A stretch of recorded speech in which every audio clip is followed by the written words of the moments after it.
Сәлеметсіздер ме оқушылар? Мен Жеткін Назерке Халықтілеуқызы, Ыбырай Алтынсарин атындағы нөмірі 25-ші жалпы білім беретін мектебінің география пән ұстазы. Бүгінгі біздің сабағымыздың тақырыбы Қазақстан шаруашылығының салалары. Қазақстанның экономикалық аудандарының шаруашылық салалары мен мамандану. Оқу мақсаты Қазақстан шаруашылығы салаларын жоспар бойынша сипаттайды. Қазақстанның экономикалық аудандарының шаруашылық салаларын анықтап, мамандануын түсіндіретін боламыз.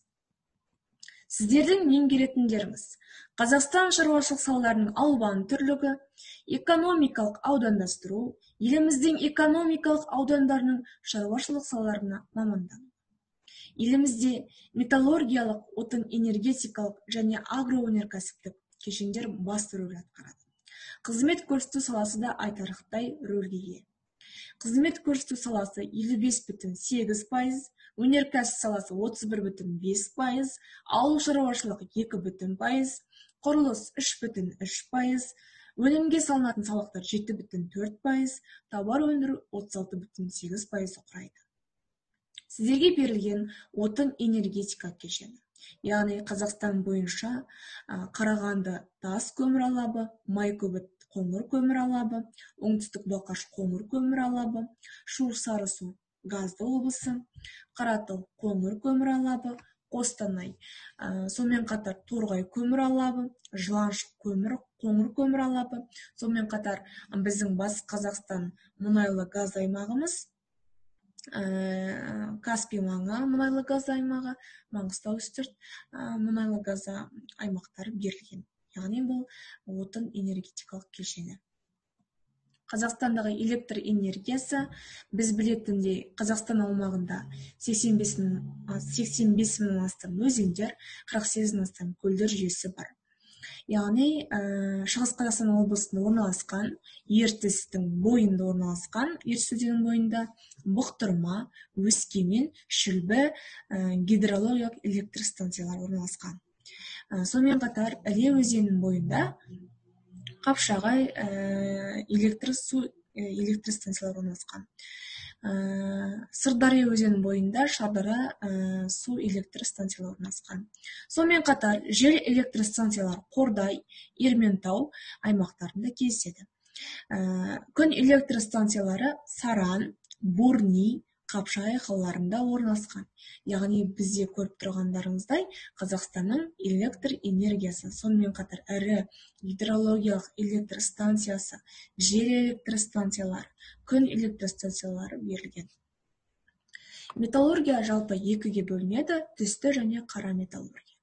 Түсті металлургия біздің Қазақстан аумағымыздағы, сонымен қатар жергілікті жердегі Балқаш түсті металлургия өңдеу зауыты, Гүлшат, Саяқ, Қоңырат деген сияқты бізде кен алқаптары осы мыс зауыты өндіреді. Сонымен қатар Жезді, Жезқазған, Жәйрем деген сияқты Қарағанды облысының аймақтары осы түсті металлургиямен, кен өнеркәсіптермен айналысады. Сонымен қатар Павлодарда алюминий зауыты, Өскеменде титан, магний комбинаты, Шығыс Қазақстанда полиметалл, орталық Қазақстанымызда мыс зауытымен айналысады. Енді қара металлургия. Қара металлургия Қарағанды металлургиясының ірі кәсіпорындары: Ақсу ферротқорытпа зауыты, Ақтөбе ферротқорытпа зауыты, Ақтөбе, сонымен қатар Қарағанды металлургиялық комбинаты, темір электр металлургия комбинаты. Яғни темір көбінесе бізде солтүстік Қазақстан аймақтарында Қашар, Әйет, Сақалып, Сарыбай, Рудни деген сияқты осы Қостанай облысында орналасқан. Сонымен қатар Қарағанды, Кентөбе, Қаратас деген сияқты аймақтарда орналасқан. Марганец, яғни біздің Қарағанды облысындағы Атасу, Жезді аймақтарда орналасқан. Хром, Кемпірсай, Ақтөбе облысында орналасқан. Химия және мұнай химия өнеркәсібі. Қазақстанның мұнай өндіру зауыттары Атырау, Павлодар, Шымкент қалаларында орналасқан. Яғни біздің негізгі шикізат базасы Асвест, Жетіқара, Қостанай облысында орналасқан. Фосфориттер Жаңатас, Жолақтау, Ақсай, Көкжан, Ақжар сияқты кен алқаптарда Жамбыл облысында, сонымен қатар Ақтөбе облыстарында орналасқан. Барит, Жалайыр, яғни Қарағанды облысында кездеседі. Сонымен қатар химия өнеркәсібі жалпы хром қосылыстары, пластмасса, химиялық талшықтар мен жіптер, кальций карбиді, дәрілік препараттар, күйдіргіш заттар, резинка техникалық бұйымдар осы химия өнеркәсібі тораптарына кездеседі. Агроөнеркәсіп кешені жалпы ауыл шаруашылығының шикізаттарын өндіру, өңдеуге және соңғы тұтынушыға жеткізілетін өнім алуға бағытталған экономикалық бірнеше саласының біріктіретін ірі салалар кешен. Яғни астық өңдеу саласы, сүт, нан тоқаш, ет өнімдері, май өнімдері, жеміс-жидек, көкөніс, бау-бақшалар, басқа да салалар осы жалпы азық-түлік өнімдерін қамтитын өндірістік салалар болып табылады. Қазақстанның аймақтарының мамандандырылуы жалпы астық шаруашылығына байланысты күріш өсіру, қызылша өсіру, мақта өсіру, бау-бақша, жүзім шаруашылығы, мал шаруашылығы, қой шаруашылығы, жылқы шаруашылығы, түйе шаруашылығы, шошқа шаруашылығы деген сияқты мамандырылған аймақтарымызда Қазақстанның барлық аймақтары қамтылған.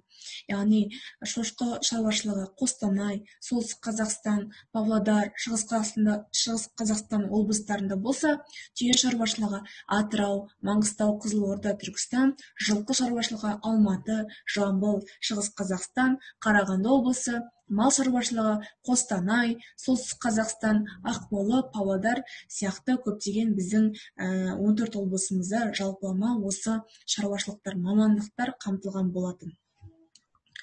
Өздеріңіз көріп тұрғандай, Қазақстан шартты түрде орыс ғалымы, географ Баранскийдің яғни экономикалық ауданына бөлуіне байланысты шартты түрде 5 экономикалыққа бөлген болатын.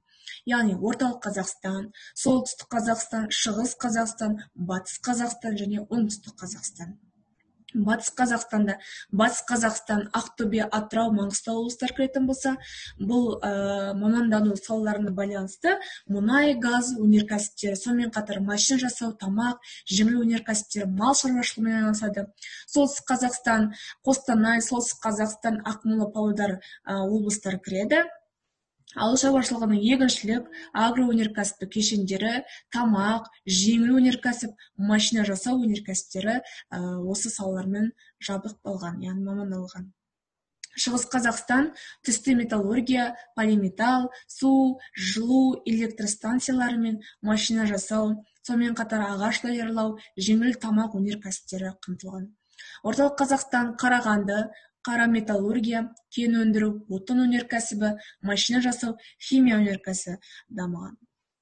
Оңтүстік Қазақстан, Қызылорда, Түркістан, Жамбыл, Алматы облыстары қамтылған.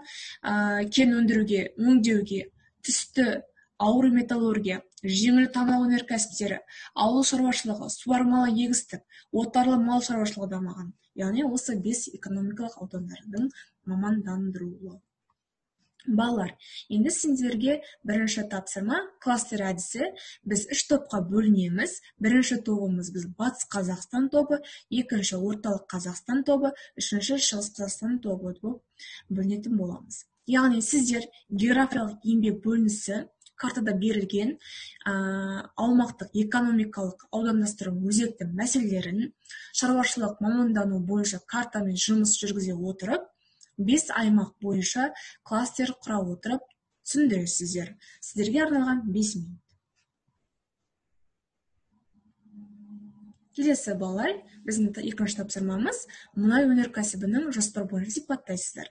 Орналасқан жері, шикізат көзі, орналасу факторлары, еңбек ресурстарымен қамтылуы, транспортпен қамтылуы, өнімді сату алу қабілеттілігі, инвесторлар мен болашағы. Енді сіздер білесіздер. Қазақстанның шаруашылық салаларының алуан түрлігін білдіңіздер, экономикалық аудандастыруын, еліміздің экономикалық аудандарының шаруашылық салаларының мамандануы. Яғни әр 5 экономикалық аудандардың еліміз үшін маңыздылығы, шаруашылықтардың маңыздылығы салаларын білдіңіздер. Балалар, сіздерге үйге тапсырма. Қазақстанның 5 экономикалық шаруашылықтарын зерттей отырып, олардың жыл сайын өсімін, сонымен қатар кескін картамен жұмыс, сіздер әр берілген 5 экономикалық аудандарға баға бере отырып үй тапсырмасын орындайсыздар. Біздің сабағымыз аяқталды. Сау болыңыздар.